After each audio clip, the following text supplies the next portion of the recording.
What's up, Yogi Show family? Welcome to episode 17 of the Yogi Show podcast with me, Pedro Luna, and my co-host, Mr. Yogi Bryan. We are so excited to bring you this week's episode 17 with Kayla Nielsen. Kayla is an inspiration to so many traveling yoga teachers, retreat leaders, and yogis just across the globe. In this episode, you're going to learn about why taking time for self-care is so important, why doing less is actually doing more, and why you need to go on a yoga retreat because they're magical.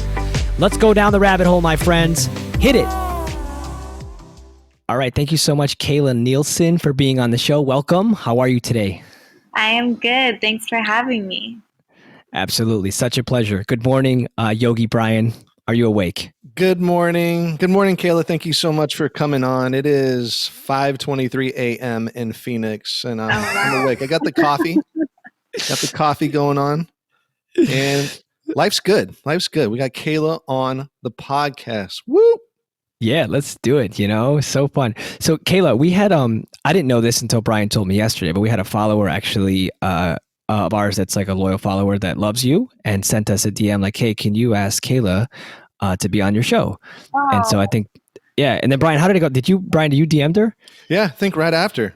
Like universe, boom. Yeah, her name was Amanda. She was just saying, she's like, "Can you get Kayla on the show, like, please?" And I'm like, okay. So direct message you, took a look at your Instagram, and I noticed on one of your posts, like you recently did a podcast and you rarely do interviews. Yeah.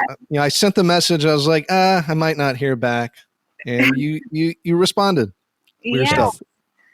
So stoked. I did my first interview last month because I usually get too nervous right before. So, but then I told myself I'm going to say yes and actually do it. So here I am. Awesome. The power of the power of invitation, it's like embracing a little discomfort as you're working to try new things or explore, different ways for people to get to know you more. And clearly you're killing it on Instagram. And I took your class, Kayla, on Aloe Moves. Oh, cool. Because I'm a subscriber. So like the one that was 50 minutes, I took it the other day after Brian told me you were going to come on the show. And I don't know how you do what you do because my whole life was sore after those classes, after that class. Oh my God. I love that. Yeah. Like it was like the one that I swear we did like 20 side planks on each side. And that was like the flow started with side plank. And I was like, Kayla, like my shoulder girdle is not working properly. Like, can we not? No, why? But it was awesome. And the series was really cool. And you're a great teacher. So I was like, yes, her voice is amazing. She needs to be on the show. And we need to hear more about her story and all the awesome things she has going on. Oh, well, thank you. I'm so happy to be here. Absolutely. Absolutely. So obviously you're teaching on Aloe Moves. You're doing some amazing things around the globe. And of course, we'll dive into Glow and all the great things that you have going on. But I want to know, like, first and foremost, like when you started doing yoga, did you know you were going to be a teacher? Is that like your mission or were you going there for a different reason from the jump? Oh, no way. So I actually started practicing 19 years ago. So I started when I was 12. My mom is a teacher, so she started teaching me when I was really young. And at that time, I definitely did not have it in my mind that I wanted to be a teacher. I kept practicing most of my childhood and on and off in high school. I had only ever taken my mom's classes and only had ever learned from her. And if anything, it was more kind of the opposite. I think once you get into that teenage realm, you want to be the exact opposite of your parents, not anything like them. So I didn't think I was going to go down that route at all, but it stuck with me. That's so cool that it stuck with you. And then now like you're doing what you're doing. Amazing. Was that in the US? Because I know now you travel everywhere. Like where are you from? Yeah, so that was in the U.S. I'm from Northern California, a small town near Tahoe. Oh, okay. California girl. Yeah, I love California. Like I think California has my heart. I live in South Florida, so that's where I'm recording from. So it's 8 a.m. here, but I know like where you are. You're in the future, Kayla. Like you're literally in the future. Yeah, you're in the future. Bali, right? Right. Yeah, I'm in Bali.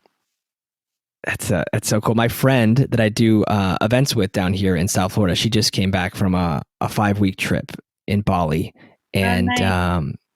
absolutely loved it. Absolutely loved it, and is inspired to go back and like lead retreats and do that kind of thing. So I might just have to turn around to you. I think she actually follows you on Instagram because her name is Wandering Hardest. Do you happen to know who Wandering Hardest is on Instagram? I don't, but I'm sure Okay, she's it's okay. amazing. Yeah, no, it's all good if you don't. Like, no big deal. That's so cool. But I mean, you're traveling around the world. Obviously, you're in Bali. Is that like roots for you in Bali nowadays, or like, do you have roots somewhere that you're settling these days? I do not currently have roots. I haven't had any for a couple of years now. When I first left the States on this most recent sort of stint abroad, my roots were in the Philippines on a small island there called Siargao. So I was there. It was my home base, but I was still traveling, doing projects and my retreats and whatnot. But then I sort of outgrew the island, and since then I've just been moving constantly. So I am ready for a home base route sort of situation. And I have some feelers out there now where hopefully I'll be a little bit more settled and balanced for next year. Uh-huh. Do you have, like, is Bali one of those destinations maybe? It is possibly. I have lived in Bali before. I lived here about 7 years ago. Mhm. Um, and I don't know. It's so hard for me to decide. I You also know, think that one of my problems is that I always kind of like poke holes in a place. So I'm like, well, it's not perfect. So, okay, I'm just going to go somewhere else. And there's always something to that I like, I'm do. just going to be out, Yeah, I'm just leaving, yeah, and, exactly. and I aspire to travel as much and see all the amazing places in the world that you have been. Just looking at your website and all the retreats that you lead all over the world are so inspiring. And the reason that you're doing the retreats is even cooler. And I've never heard of that before. So if you could share with the listeners about why you're doing these retreats, because that is so inspiring, the nonprofit that you started, and adds so much value to the world. If you could give us a little insight on that so they can know, like, holy shit, like, I got to come hang out with Kayla. Yeah. So, I mean, the retreats actually started as fundraisers for my nonprofit, for Glow, which is a nonprofit that provides solar solutions to poverty through sustainable action. So we do a lot of microfinance projects. Everything is fully paid back, and any of the donations that we're doing are continued to be paid back time and time again. So even a small amount will stretch essentially infinitely with the local partners that I work with in each country. So yeah, I originally just decided to do a retreat because I was just trying to raise money for my next project, and I had somewhat recently become certified as a yoga teacher. And I had already been leading donation classes in the park, and I had also managed to get together a group of about 50 teachers from around the world to also lead classes in their parks and their communities. Dude.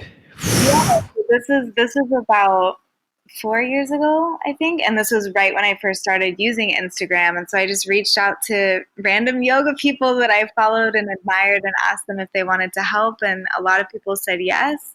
And we raised a lot of money, and that funded our first solar project, which was in Ethiopia. But after the project Wow. was over, we kind of had to just start back over at square one. And so I thought, Right. what's another way that we can raise a large sum of money but not have to micromanage 50 or 60 teachers? So I Yeah. thought, Right. okay, a retreat, and tried a first retreat, and it went really well, and I enjoyed it. And so I was like, okay, well, maybe we can do this once or twice a year as a fundraiser. And then it kind of just took off into something a lot bigger than I thought it was going to become. And then it became its own separate entity. And yeah, and so now it funds. I actually have two nonprofits. Glow is my main jam, but I do have another smaller one that also supports mistreated and endangered animals around the world. So Awesome. the retreats are also funding a project for that once a year as well.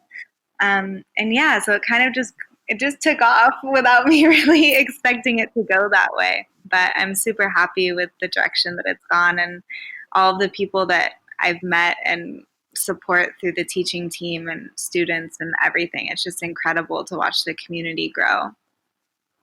How cool is that? How cool is that? Just like a natural, organic growth. I mean, starting Right? teaching at the parks, and you're doing it for a great cause, and then it just grows into something. And that's a common theme, like from everybody that we've had on the show, like about their yoga journey, about where they're at as a bigger yoga teacher, just a more well-known yoga teacher. It's like really none of them expected to just go on this journey. They just kind of, it just naturally, they just taught, like how you taught at the park, instead of like going to a studio or trying to find like the perfect studio to go teach at. Mm-hmm. It's like, no, you just taught, and it just evolved from there. You practice yoga and it just evolved.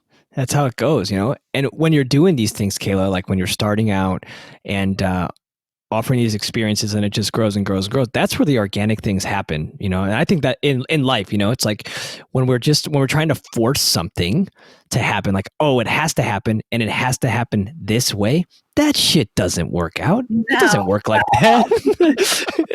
It doesn't work like that. But you inspired me. I had a conversation with my beautiful friend, Lauren, yesterday, and she wants to do like a mental health awareness, like a community mixer for a nonprofit kind of thing.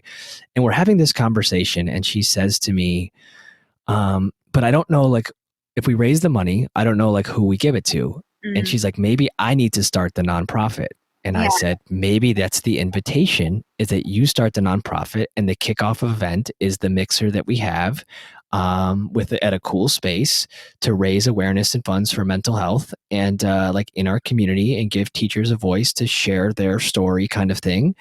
And she's like, but I don't know like how to start a nonprofit. And I said to her, I said, well, I'm going to have a conversation tomorrow with someone that did that.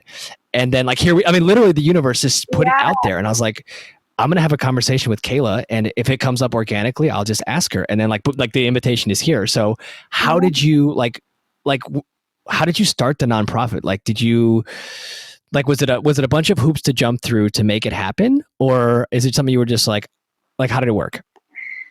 So, well, okay. It is a bit of it's very accessible to anyone. It came from kind of a whole separate other crazy story that initiated this. I've been working in various African countries for several years, and after working in several countries and working with other organizations, as well as working with some organizations in the States when I was still in school, I sort of had that same feeling that your friend had, where it's like, I don't know, you do start to see a lot of corruption in the industry and lack of transparency, and just not really feeling comfortable with exactly where things say they're going. And so I had that feeling of like, well, I'm just going to start my own thing, because then I'll know the integrity of it, and I'll know exactly the money, where the money goes. Exactly. Yeah. So I had that push at one point, and my dad was just kind of like, you've been saying this for a long time, so why don't you do it? There's nothing holding you back. And so I was like, yeah, you're right, I'm going to do it. And so just bought a one-way ticket to Kenya and moved to Kenya and filed the paperwork for the nonprofit using LegalZoom, and that was it. That's it. It's like put it out there that you want to do it. And then just get out of your own way of your head of like, well, I have to make it like this, or I got to call this person. Just do it. You know what I mean? Like, you can do action. It. Yeah, the action, and you did it. You literally did it. Yeah. So I mean, I used just my own money, my own savings, starting off with the initial projects that we had, and so it did take a little while, to get more sustainable that way and to have a little bit of funding. And that was really why I started using Instagram, was simply because it was free advertising. And so I was like, I have this new nonprofit, and this is a great way to advertise, and it's totally free, and we don't have any money, so this is perfect. and there's so many nonprofits out there like that. Like I support a nonprofit. We do a giant yoga festival down here in South Florida, and we raise money for youth leaders, future youth leaders of the world, to go on a retreat and like have an experience in Costa Rica for the summer for a week, kind of like a summer camp kind of thing. And so that's what we raised the money for. And it's great because like we're raising the money and I know exactly where it's going 100%, and it makes you feel good. Like this giving back and this seva is what really makes you feel good. It warms you from the inside out, knowing that you're being supported by a community of people. And at the same time, you're able to support another community because of the way you're being supported. And it's just like karma, just kind of like what goes around is just coming around, and we're all getting, you're getting nourished and taken care of by serving others. 100%. So it's really amazing. And how cool is mic drop there? I just mic dropped. Pedro does that sometimes. I'm like, come on, man. I'm producing this show. Like, stop dropping your mic. This is not cool. But amazing that you're able to use like the power of social media, that you were able to use that network. Again, that was free, but it's not free. It's free monetarily, but you put the time and energy into it. And your time is obviously valuable. You put the time and energy into it because you recognized that you had an audience that you could capture and that you had an authentic message to share. So people are following you because you have value and you have something to offer. You can see it on your Instagram page now, how much energy you put into it, and the messages that you share are super authentic. And I didn't scroll all the way to the bottom because you had a lot of posts, but I can only assume I can only assume that over time it has evolved from where you were when you started your account till now. And the change, like what were you talking about on Instagram when you first started posting? Was it I'm assuming it was a little bit different than it is now. Do you remember? I'm trying to think. I had Instagram for just personal use way back when it first came out. But even back then I was already traveling a lot. And so I think I would just post like travel photos, dogs, sunsets, yoga here. Oh, yeah. There, all of that normal stuff. Yeah. Definitely the dogs. Definitely the dogs. That's a must. Absolutely. Some food was thrown in there. Oh yeah, I got to throw in the food, right? Yeah. Throw the. Everybody was like, in the beginning, that's what Instagram was. It was a platform for like literally like people like they wanted to get good at photography and slap a filter on some food. I swear, like that's what everyone was doing, Yeah, that was me, and sharing travel stories, and that was how I started. What inspired you to travel? Was your family a group of travelers, or were you just like one day like I gotta go, and you went to Africa? I did grow up traveling. We were always very fortunate that way, that we would go on trips, whether they were more domestic and local, or we did a couple of international ones when I was younger. And then once I graduated from school, I kind of did I've always had a fascination with Africa as a whole, and I just was like wanted to take a year off of school before going back to school. I actually went to school to be a teacher, and I wanted to take a year off before going back to get my credentials, and so I decided to go to Africa during that time. So that was my first trip abroad by myself, was to Ghana, and I went over there for a semester and I taught in a school there, getting some of my hours for teaching. But after I did that, I realized that I definitely never wanted to teach in an American classroom again. And it kind of just changed the whole trajectory of my life. So it's stuck. Yeah. And you, once you know, like you can't unknow. Once you know something in you is like, I wanted to, like I had this vision for my life and it was going to be this. And then you dabble in it a little bit and you're like, this is not what this isn't what I signed up for. This isn't what I want, And, but that takes awareness, to be able to switch out of that and then transition into what you do want to be doing. You know what I mean? And it's uncomfortable sometimes. Yeah, because it's unknown and you're just basically following that intuition, which is just a feeling. It's not something that you could see. There's not really any assurity. You're just trusting that gut instinct is leading you in the right path. Absolutely. And now, like once you started your nonprofit, like you did your big classes, you did your huge 50 network of teachers to make something happen. What was the intuitive moment where you were like, I need to do this more on my own. Like I need to take control of it so that I can be like really in control and do these retreats. Like how did it lead to retreats? Like what was that transition like for you to fuel the nonprofit even more? Like was that intuitive? Like, or was it like a, what was the thinking behind that? I think it was more about sustainability than intuition, just in the sense that Mhm. it was a lot more energy to be micromanaging that many people and then trying to collect money from that many Gotcha. people and Yeah. just wanting something that was it just wasn't going to take as much energy from me, because at that point I also had another full-time job. Like this was really just my side thing that I was passionate about, that I wanted to make as my Gotcha. full thing. I didn't I Yeah. didn't have the money or the time or anything at that point. So it was Right. more just, this was, I can get raised just as much in a less amount of time and using less energy Right. too. So Exactly. Exactly. What was your full-time job at the time? I was a nanny. Oh, okay. Yeah, no. And Brian knows that's right now. I mean, like Brian, like we're trying to make that happen to Kayla, just like you've done. And there's that moment of leap where it's like, I'm a full-time this, I'm Yeah. doing this on the side, but I Uh-huh. really want to be doing this side thing all the time, Yeah. And it's like, at some point I have to like cut the string and just I got to put 2 feet in the other boat and hope the fucking engine turns on, and then and the accelerator goes. And Brian can attest to that, man. Brian, share like what you're like, in this moment, like kind of this shift that you're going through, and like what we're trying to work on.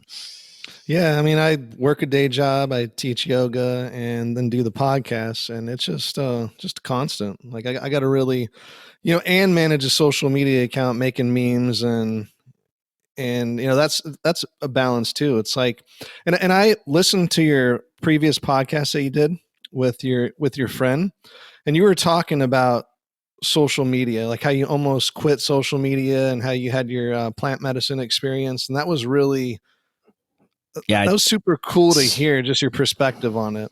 Yeah, that was very recently. Oh, okay.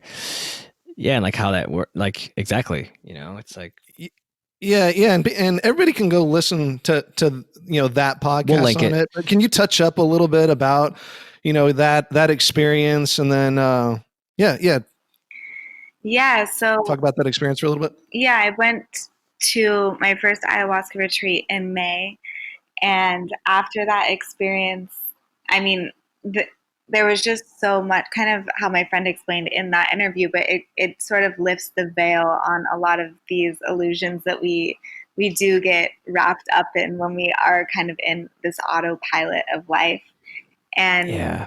yeah, so Mm. much was revealed in that time. And when I did first come back into quote unquote real life and Hmm. had that integration process, which I found that integration process was a lot more difficult than the ceremonies themselves, even though the ceremonies could be scary or painful or very intense. But that integration process, I did feel very different and very alienated at first, and I think that my big issue with social media, it wasn't the platform itself, but it was just like checking back in with how I was using it and Mm. Hmm. checking in with, Yeah.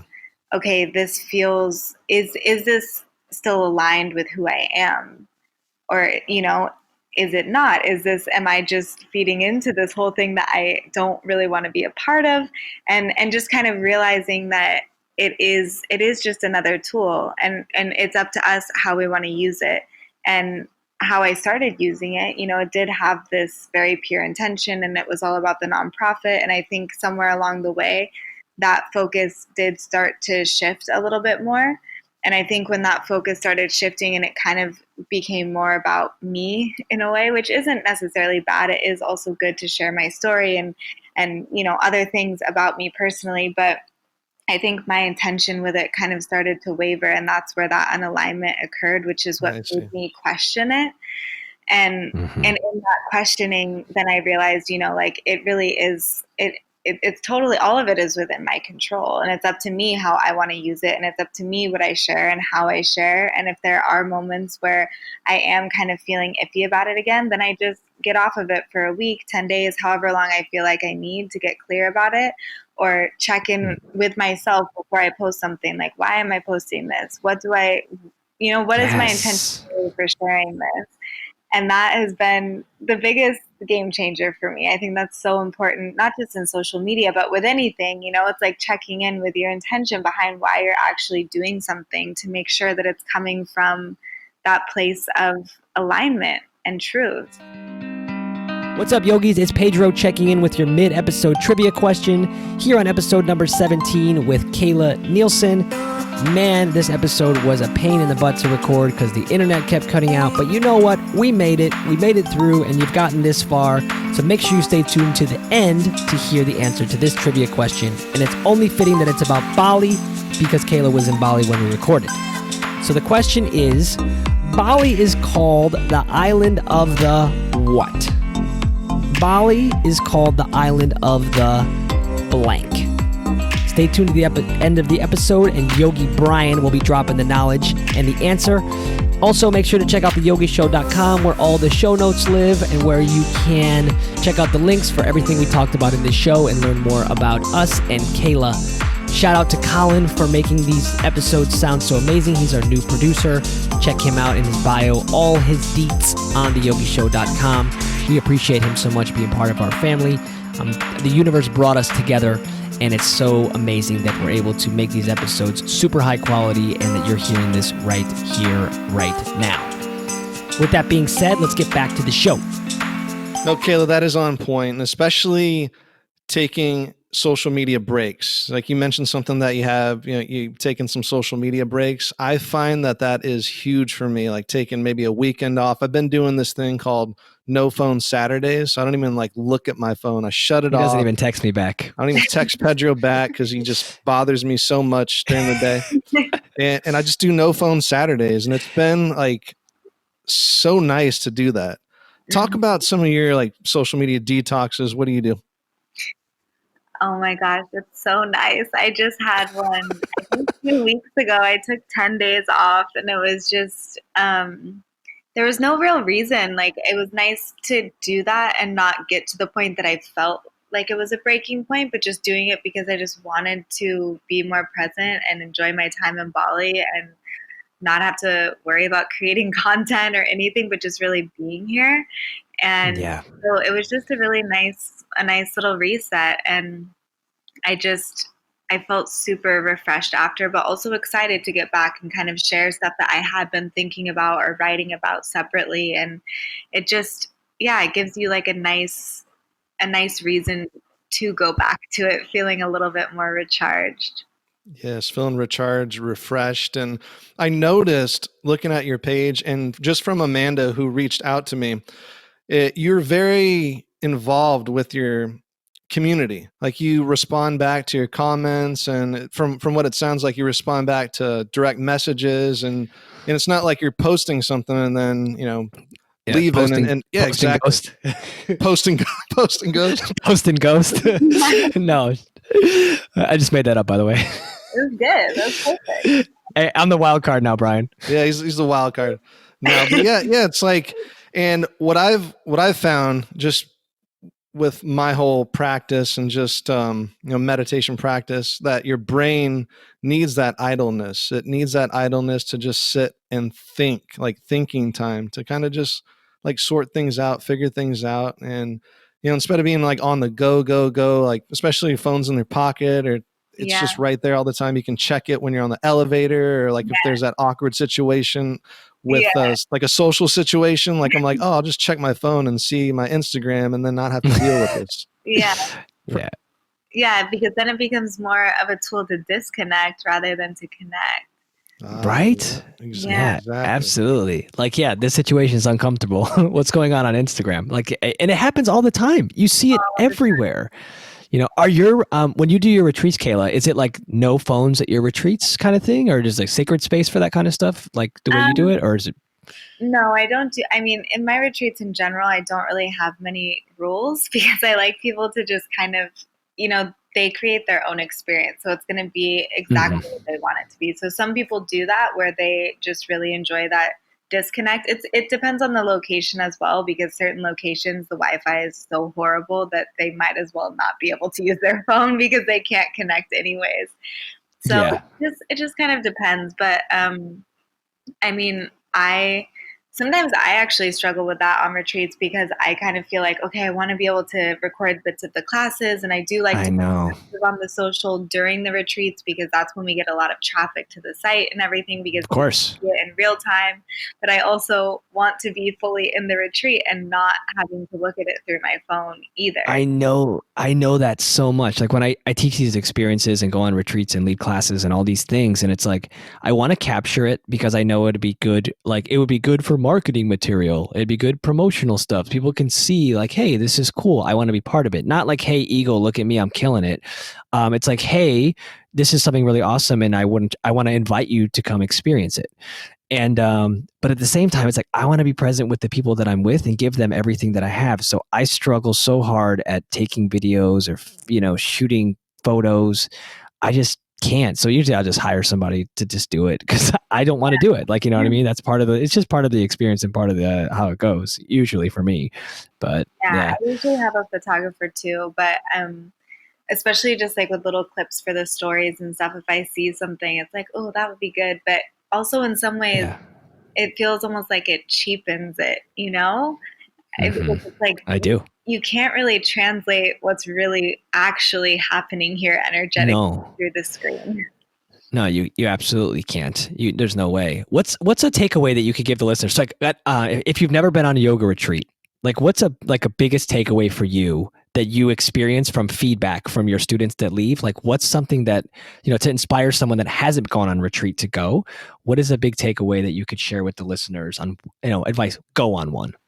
Yeah, well, I mean, I think every retreat is very different. So it totally depends on what retreat you go with as far as the company itself. And then also, of course, the location is really going to depend on, or, it's going to affect your experience. Mhm. But with my retreats, like I said, I just create a space that people can have whatever experience they want. So they could come to every activity, every class, every excursion, every single thing that we offer. And I mean, that is definitely ideal because we have curated it in a way that it is all building on one another and it's very intentional in the work that we're doing. But some people also come and they're more like, I kind of want to be in holiday mode. And we also like want to drink beers by the pool during the day. And it's like, okay, well, Yeah. if that's what you need right now, then that's what you need. Like, it's really just encouraging people to tune into what they need and then make the most of their time. But Right. overall, I think most people come away feeling that same feeling of like recharged. And also, especially with my retreats, they feel a very strong sense of community. We have group chats for every retreat I've ever done, and I still get messages coming through on all of them and see photos of How cool is that? parts of the world and visiting each other. And that's one of my favorite parts of the retreats that I do is the community is so strong, and it's really cool. I get a lot of repeat retreaters come as well, and just continuing to watch it grow is really cool. How cool is that? How cool is that you stay connected and have those chats and things like Yeah. that. And from one of the things that I'm hearing and from what I'm seeing on your page is that you just hold space like a champ. You just hold Mhm. space like a champ. I mean, For it's real. about them. Yeah. Like you don't have any rules. Like just with the cell phone, you could be like, oh, this is a no cell phone thing, but it's like you don't know what someone else needs, right? And it's like you're holding space for them. Yeah, maybe they need to come and relax and have a couple beers or just kind of zone out Mhm. and recharge themselves. So love that. Yeah. Yeah. And I love what you said about community. Creating this sense of community amongst the retreaters is so Mm, awesome. yeah. Because it seems like your tribe, they're coming from all over the world to Yeah. come see you. Like it's not like they're coming from your like when I take retreats, they're coming mostly from my home base, mostly, and my network base in my local community. But you like you're not living anywhere. Yeah. So they're literally you're living somewhere, but you're not living you're not teaching at the Yeah. same place. Like, hey, let's go here and then we'll come back home. Like that's not how this is working. They're coming from everywhere to a destination for an experience that you're holding the space for with the community that you're creating. Yeah. Powerful stuff there. Yeah, it's really awesome. I mean, I just finished a retreat on, what's today, Wednesday? So I just finished a retreat on Sunday a couple of days ago. And when the girls were saying bye to each other, they were crying, saying bye to each other. And it was just like, oh, it's crazy. Everyone came as individuals and they're leaving that close. As one. Yes. Cool to see. Absolutely. Lifetime friends. I wasn't sure. I thought you were going to say like a Lifetime movie, and I was like, okay, lifelong. And then I thought about Friends, the show, and then I need another cup of coffee. It's early in Phoenix, Arizona, people. Yeah. We are committed to bringing you this show. I mean, Kayla's in the future. I'm in the wherever I am, the East Coast time, and Bryans, he should be getting up for work right about now. But he's here recording this show with Kayla, and you guys have no idea all the technical things that have. I don't want to jinx anything, but that have gone on to make it this far in the show that you're still hearing this is incredible. Yeah, she is a true yogi. She's very nice, very patient. Everybody, very nice, very patient. Go to her retreat because it's going to be the best thing ever. Patience, exactly, fun, and she holds the space. Go. Yeah, so fun. You got a really good podcast voice. Yes, really do. I mean, we listened to your other podcast episode, and you're mentioning that you'll get a little nervous, and you sound really good on the podcast. Oh, thank you. For sure. Absolutely. Hey, Kayla, tell me about the Samadhi Sacred Valley retreat in Peru, because I kind of want to go there. And I saw you went there, and I saw DJ Townsell and Kevin. They went there. Are you friends with those guys? I am not. I know some of those names, but I'm not friends with them. Just from the Allo network, right? But yeah, so they went there, and then I was like, man, this place looks super dope. Can you tell us about that place? Oh my gosh. It's almost like I don't want to tell people about it because I want to keep it all to myself. The owner is incredible. He has become a really good friend of mine. He's honestly an angel. You'll understand if or when you meet him. His energy is it's unreal. He's not from this world, that's for sure. And the space that he created is definitely a representation of that. It is so special. It's stunningly beautiful. That's where I'm holding my retreat in Peru next year.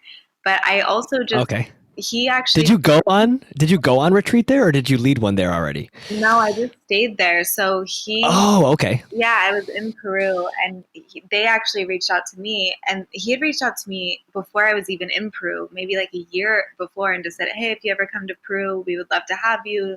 And I was like, okay, yeah, I'm not coming to Peru, but sure.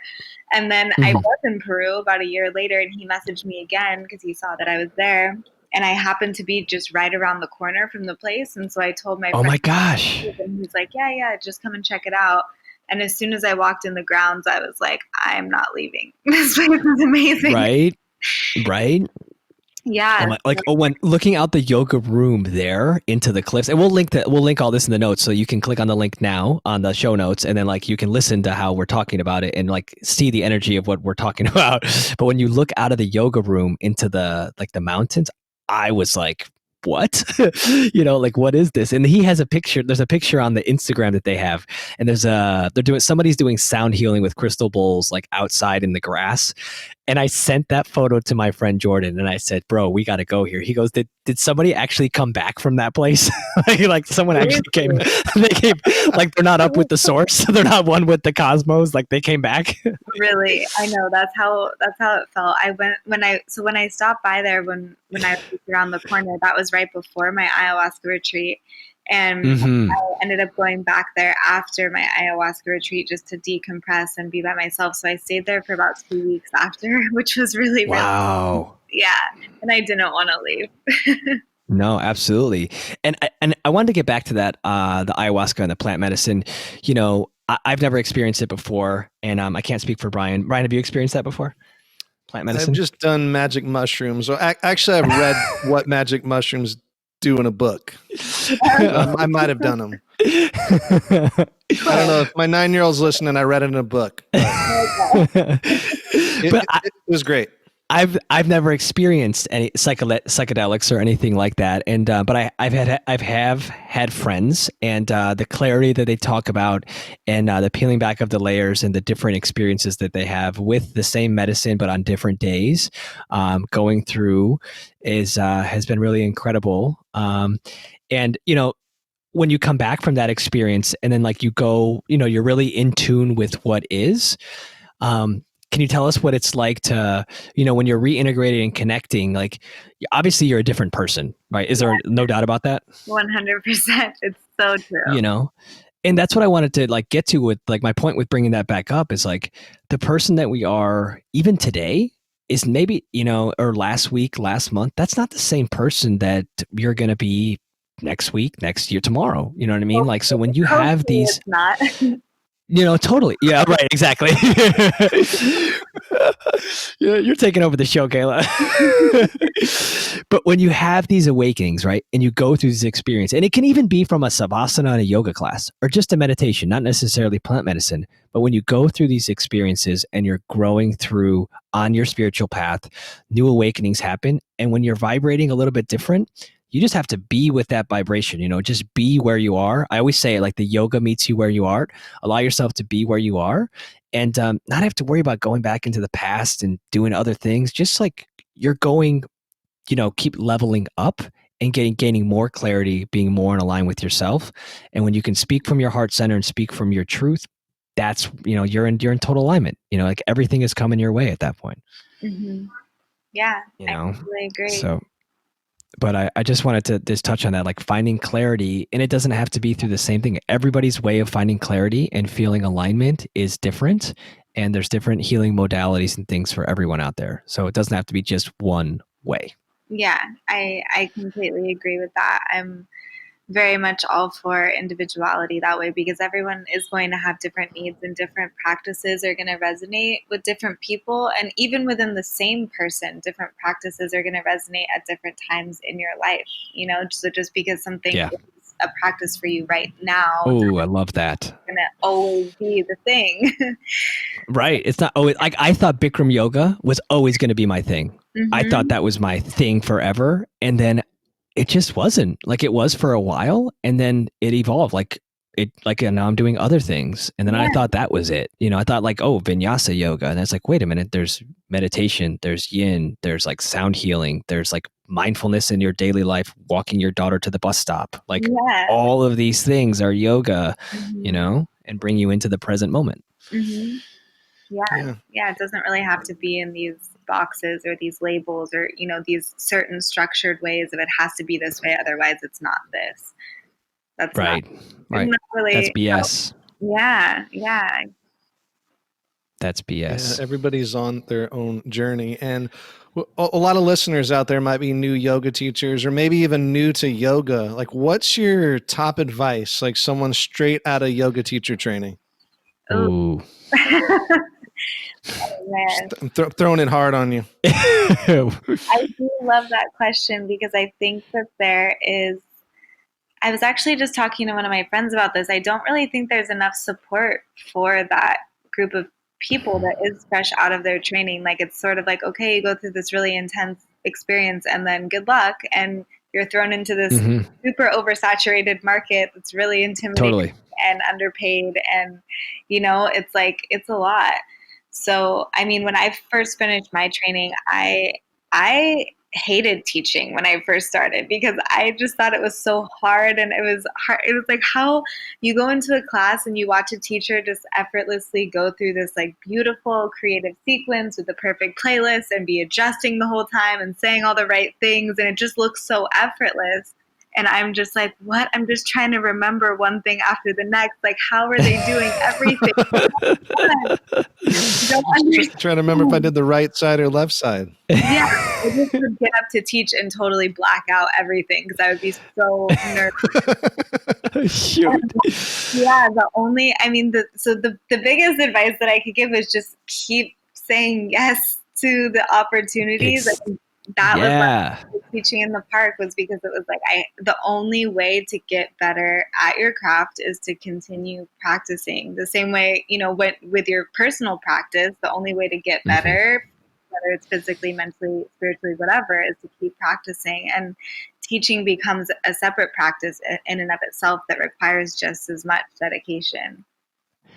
Yeah, I 100% agree with that. Those are two different things. And, you know, if you want to get really good at side planks, you got to practice with Kayla on aloe moves, because you're going to get like super good, super fast, or you'll die. You know, when you record for aloe, do you have to do you fly back to LA, or do you record, do they have somewhere else you record? Yeah, I fly back to LA. You fly back to LA to do it. I know you have a new one coming out soon. When's that coming out? Or can you not tell us yet? Yeah, I'm so excited. I don't remember the exact date, but it's coming out the beginning of November. So just a couple weeks. Cool. Awesome. Yeah. Awesome. We look forward to, I definitely look forward to practicing with you virtually. And because the class was really good and I got a really good physical, mental, and, overcoming obstacles like during the flow. So thank you for holding the space. Thanks for having me. Absolutely. Brian, I think we're segueing into the lighten up round. What do you think? Lighten up round. Here we come. You ready, Kayla? Kayla doesn't know what it's about. She has no idea what's about to happen. No idea. Ready. I don't know what it is, but I'm ready. Okay, so the hashtag lighten up round is just fun, random questions that we ask you about things that are maybe yoga related, maybe not, and they're fun. This is what makes the show, with yoga, mindfulness, and gratitude with a touch of humor. This is what kind of ties that all together and makes it cool. So don't think on these questions; these are random as shit. So don't no right or wrong. Yeah, don't rationalize these questions. Right. Like what? It's free answer. I'll just word vomit back to you. Sounds good. Okay, sounds good. So since you're a traveler, huge traveler, do yoga retreats all around the world. Where is the coldest shower you have ever taken? Oh my gosh, probably in Peru. Yeah. Was that on purpose? Was it on purpose, taking a cold shower? It's just no hot water. No, this was not on purpose. Not on purpose at all. Love it. Okay, Brian, hit her. Okay, who makes a better yoga instructor? Will Smith or Denzel Washington? Ooh. Oh my gosh, that's hard because I really like them both.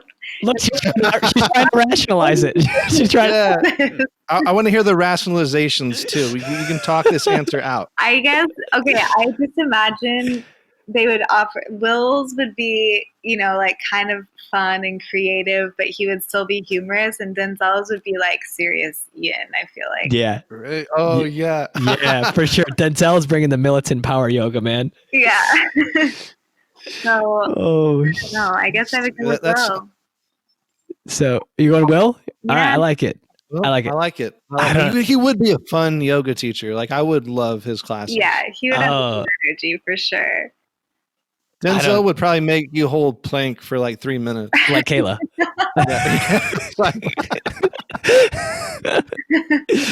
Hey, Aloe Moves, if you're listening to this, get Denzel and Kayla on a video. On a plank challenge. Plank challenge. Yep. I'll definitely watch that. For sure. I won't practice it, but I'll watch it. Yeah. Kayla, where would you rather shoot a video for Aloe, Mercury or Jupiter? Ooh. I don't know. I guess Jupiter, just because. The rings. Okay. Rings, yeah. That's kind of Jupiter. But yeah, Jupiter. Love it. It'll be the Great Red Spot yoga studio. Yeah. Absolutely. Yeah. I don't know. Let's go. I need to learn my Jupiter history, geography. All right, I got one. If Instagram disappeared today, what would your go-to social media be after Instagram? Oh, I don't think I have. Well, I have a Facebook, but I don't use it. Does WhatsApp count as social media? For the context of this conversation, okay. Okay. That's how I stay connected with my family. So probably WhatsApp. Probably WhatsApp. Okay. Yeah. And if not that, just I'm off. The social media is just over for you. I'm out. I'm living in the jungle. Yeah, Ooh, nice. that's what I'm talking about.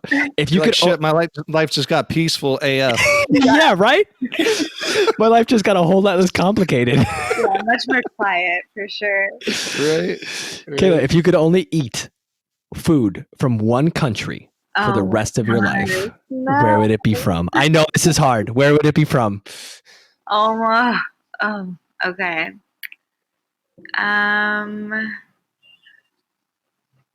That is so hard for me. But probably India.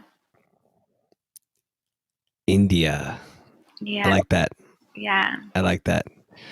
I love it. I love it. Brian, where would you eat food from? Oh, I love German food. I've been to Germany a couple of times, and I just love the food there. Germany. Okay. Germany. I don't think I've ever had German food. I've only had like German beer, and they're heavy as shit. Yeah, I had a lot of German beer. Yeah, I think that's it. Maybe too much. I would be Mexico. Rolled tacos all day. Just feed me Mexico too. just tacos. Yeah, just That's tacos. all Pedro eats is rolled tacos. Pretty much tacos. Like for breakfast, like tacos. he put rolled tacos in his cereal bowl. Okay, Brian. One last question. Give it to her. One last question. Do it random, just like right now. Like don't even think about it. Just super random. Would you throw a yoga class right outside of Area 51? Right out. What? Outside of Area 51. And would you dress up as an alien? I don't have to dress up. I already know I'm an alien. Yes, this is amazing. This is awesome. What type of class would it be at Area 51? If you were to teach a class, you do an event and people are going to show up right outside of Area 51, what type of yoga would it be? And what would be on your playlist? Just one or two songs. Oh, wow. This is a tough one. But Just gave her 20. Just gave her 4 questions. I know. I deeply want this to happen. Like if someone's listening, like have Kayla go to Area 51. Yeah. I'll be there. So it's driving distance for me. Yeah, I think it would just be like super free flow, embodied, like just encouraging people to like, tap into their inner alien and move how that. Yeah. So like no alignment, super weird. And Yes. music would probably be some very like tribal chanting indigenous stuff. I can't think of Okay. a specific song, but something like really earthy. That's all good. I was just thinking Alien Ant Farm would be on the playlist, but I don't know. I don't know. Whatever. Probably because we're talking about aliens. I just pictured From Forward Fold, like you do one of those like kind of like swirly coming up to Tadasana. Yeah. It's kind of going back and forth, swaying. This needs to happen. Let's make this happen. It's just been put out to the universe and the aliens. Talk to the CIA, It's happening. whatever we need to talk to. Yeah. Will Smith is on the Men in Black, so we can just call Will Smith, Kayla. Well, I mean, I did choose Will Smith earlier, so There you go. now. There It's you true. go. It is all happening. Everything is synchronized and connected. Boom. Awesome. Kayla, It's gonna happen. thank you for being here. Thank you for being fun. Thank you for nailing this on the 4th attempt of this recording and making this happen in the last hour and a half or so. Thank you both for having me. Absolutely. It has been an absolute pleasure. We'll make sure to link everything in the show notes where you can find Kayla around the world on her Glow Yoga retreats. And you can make sure to check her out on Ella Moves if you're a subscriber of that. Make sure you check out her new stuff coming out and her old stuff because it's really, really awesome. And it made me feel strong and powerful. And your message is beautiful. So thank you for shining your light and sharing your gift with the world. Brian, take a nap. Namaste, brother. Kayla, you probably got to go to sleep soon. You're in the future. Yeah, I know. I'm going to take a lot. Namaste, friends. We'll see you on the next episode. Thank you. What's up, yoga family? It's Pedro checking back in. You thought it was going to be Brian because I said it was going to be Brian, but it's actually me. So you're stuck with me. That's not so bad, right?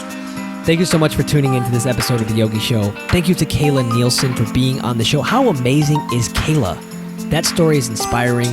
It is amazing that we're able to connect with people all over the world, and the power of all the connection is really at your fingertips. The power of invitation. So please make sure to check out theyogishow.com where all the show notes live from this episode, and all of our stuff that we got going on lives all on our site, theyogishow.com. Please check out this episode and share it with a friend. Share it with someone who might benefit from it. We appreciate you so much. Let's get to the trivia answer, because I know you're looking for it. So, the question was, what is Bali called? The island of the what? And the answer is the island of the gods, because it's amazing and beautiful. I've never been, but it's on the bucket list now, inspired by Kayla and many of my other friends that have traveled on retreat there. So with that being said, my friend, thank you so much for tuning into the show. The island of the gods, if you guessed it right, you got it. Please visit theyogishow.com for all of the links and the notes. We will see you next week. Thank you so much for being here. Gratitude, gratitude, gratitude. Namaste.